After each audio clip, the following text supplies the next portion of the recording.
In this video, we're going to take a look at granting access to this new course to others that you may be collaborating with or may be contributing course content.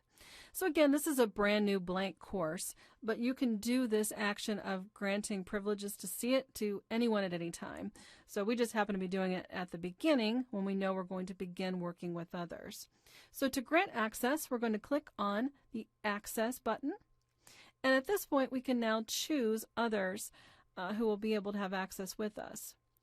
Now, ownership means that I own the course, as in I can do everything with it, and I have the option to add anybody to it at any time. If I had a different level of access, I may not be able to do everything. However, you can have only one owner.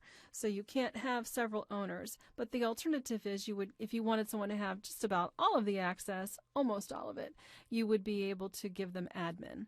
So if you can give someone admin access, it allows them to then edit, publish, and they can also add editors.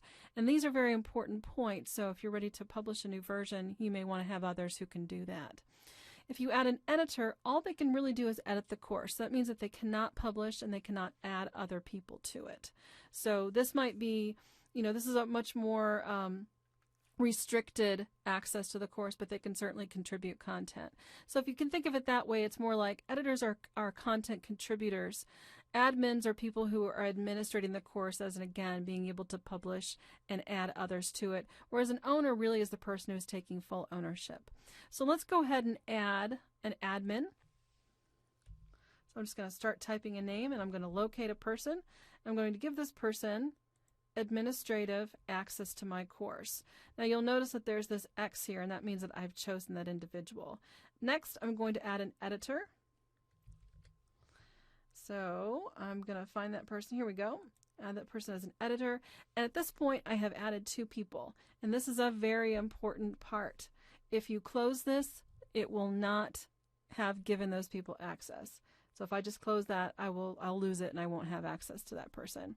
So I must click on Apply Permissions, and you'll see it real quickly. It pops up there that the permissions were applied. And so at this point, you'll always see the red X's next to their name. So if I wanted to revoke those privileges, I would simply click on the red X. I always click Apply just in case. And now that those privileges have been removed, so you can add them and take them away fairly quickly either way. No notifications are sent out when they're given access, but what will happen is if that person has been given access, when they go to their design drop-down menu,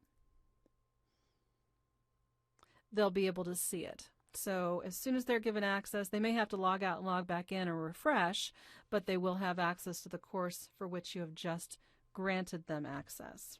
So that's how you grant and revoke access to courses within BlueQuill, and again, easily done by, of course, someone who owns the course, but can also be done by admins and editors depending on their level of access.